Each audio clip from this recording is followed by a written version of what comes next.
How unhinged does Lindsey Graham have to sound on television for even Fox News to feel uncomfortable? If that's a question you've ever wondered about, you're in the right place. And the answer is very unhinged and very clearly buzzed.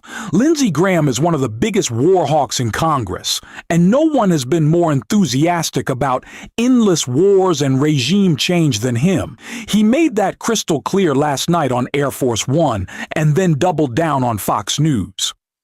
In both appearances, Graham was yelling, visibly angry and disturbingly excited about the continuation of forever wars. More than anything, though, he looked like someone who'd had a few too many drinks, to the point where even the Fox host seemed unsettled. So we're going to break it all down, but before we do, please leave a like on this video, and if you haven't already and you enjoy the channel, hit that subscribe button. It really helps support our work. Before diving into Lindsey Graham's latest meltdown, though, I want to start with a senator who actually had a calm, level-headed response, pushing back against the mainstream media's bizarre praise of Donald Trump right now. That was Senator Chris Murphy, and we'll start there before getting into how Lindsey Graham managed to disturb even Fox News.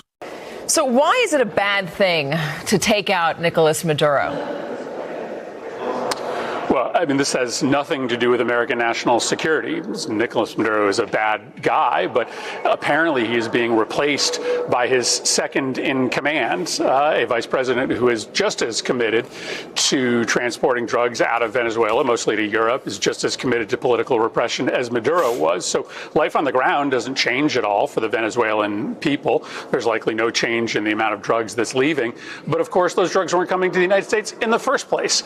The drugs that leave Venezuela, almost exclusively cocaine, goes to Europe, not to the United States. So this also doesn't have any impact on the scourge of addiction in this country.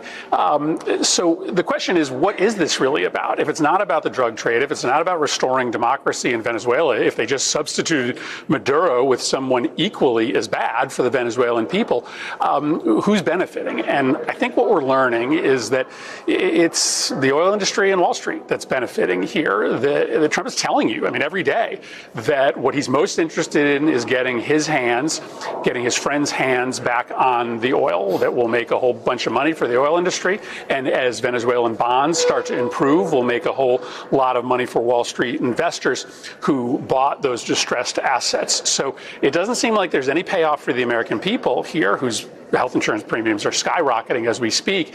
The payoff here just seems to be for a bunch of, very, very rich people on Wall Street and in the energy industry. I don't think Democrats need to qualify every single thing they say. We all know that Maduro is a brutal dictator, but that doesn't mean the answer is regime change. Not in Venezuela, and not anywhere else in the world. Isn't this exactly what Donald Trump and J.D. Vance claimed they were going to put an end to? Hasn't this kind of foreign policy been a staple of the United States for more than a century? One that consistently makes countries worse, drags us into conflicts we don't need to be in, and ultimately benefits a small group of wealthy individuals who want more oil under corporate control and couldn't care less about your gas prices? It's honestly absurd that we're pretending what's happening right now is somehow different. It isn't. The Republican Party hasn't changed. They are still war hawks. They still prioritize whatever best serves their corporate donors and the military-industrial complex. They don't care about democracy. They don't care about drugs. They don't care about liberation. They care about war. And Lindsey Graham made that crystal clear last night on Air Force One. I think this clip is important context before getting into his Fox News appearance. Just listen to the way he's speaking and the energy he's bringing to all of this. Here, you take down the source of the problem. President Trump didn't wake up one day and say, hey, let's take Venezuela. He did what other people talked about, but didn't have the balls or the guts to do it. This is a good thing. This is not interventionism. This is making America safer. We're going to be more prosperous because of the business deals. There are going to be Americans alive today because he shut down a narco-terrorist state called Venezuela. This is a good thing, not a bad thing. And the oil companies are going to go in and rebuild their system. They're going to spend billions of dollars, and they're going to take the oil out of the ground, and we're taking back what they stole. Remember, they stole our property. It was the greatest theft in the history of America. Nobody has ever stolen our property like they have. They took our oil away from us. They took the infrastructure away. And all that infrastructure is rotted and decayed. And the oil companies are going to go in and rebuild it. We're not going to spend very much money at all, if anything. But the oil companies are going to go, we're going to take our oil back.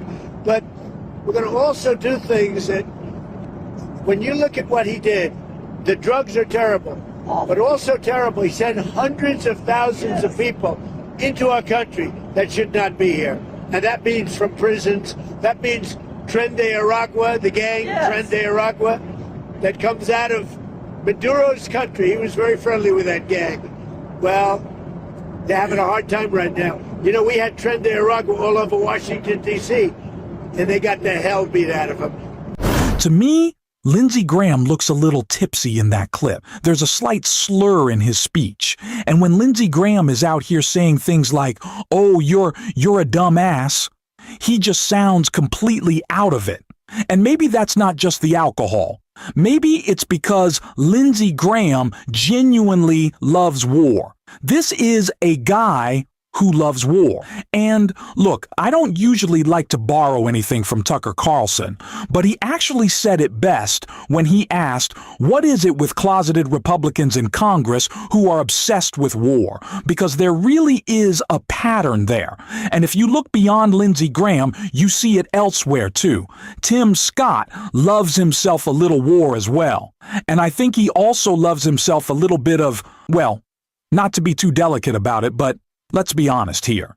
But Lindsey's war-praising tour didn't stop there. He went on Fox News, where he didn't just hype up Donald Trump's war agenda, he also announced his own line of merchandise. And you can actually see the discomfort on Trey Godey's face when Lindsey makes this big announcement about what Donald Trump plans to do going forward. Tests that are unfolding in Iran. And is this an opportunity to rid the world of the single biggest sponsor of terrorism? Well, all the people who were protesting for the Palestinians, where are you today, standing behind the people of Iran or trying to throw over the Ayatollah, who's a religious Nazi, who killed a 16-year-old girl for not wearing a head cover on a bus, who's tortured, raped, and maimed the population, who is the largest state sponsor of terrorism on the planet. The people are in open revolt. They've chosen not to live this way anymore. And unlike Obama, President Trump has not turned his back on the people of Iran. So I pray and hope that 2026 will be the year that we make Iran great again. Okay, that was weird. I didn't know we were doing Make Iran Great Again. I thought Trump already claimed he did that. And yet here we are, with self-described moderates scolding anyone who criticizes this administration. Even Trey Gowdy looked confused on Fox, like he had no idea what Lindsey Graham was talking about. Graham himself looked a little off. Slurring, overexcited, almost giddy about war, like he'd had a few too many sodas with Trump. This is the same tired right-wing playbook. If Trump cured cancer, liberals would still complain. Meanwhile, Trump is defunding pediatric cancer research. These arguments aren't serious. And now, they're pretending the left is upset about regime change in Venezuela. That's nonsense. It's still the same power structure. And now reports say Stephen Miller is being handed even more control. Let's talk about Lindsey Graham. He claims to represent South Carolina, but that state's infrastructure is crumbling, and he couldn't care less. What he does care about is war and protecting Senate Republicans from accountability, like the budget carve-outs meant to shield phone records tied to January 6th. Graham is a war hawk who lives on TV and thrives on attention. The most revealing moment was seeing him on Meet the Press broadcasting from Tel Aviv. That tells you everything. He doesn't work for South Carolina. He works for the war machine. He's thrilled about starting new wars, especially for Netanyahu. What's ironic is that Trump once ran against neocons like Graham and Rubio. Now they're running his foreign policy. Trump doesn't even seem in charge anymore. He's the mouthpiece, while people like Stephen Miller make the real decisions. Miller openly claims the U.S. controls Venezuela through military and economic pressure. The people around Trump know he's politically toxic, so they're using him while they can, pushing wars, empowering neocons, and extracting whatever benefits they want. That's why Lindsey Graham is so energized. He sees opportunity in a weak, desperate Trump, and that's where this presidency is right now, and it should scare everyone. And if you stuck around at the end, you can drop the blue heart in the comments, and until next time, I will see you soon.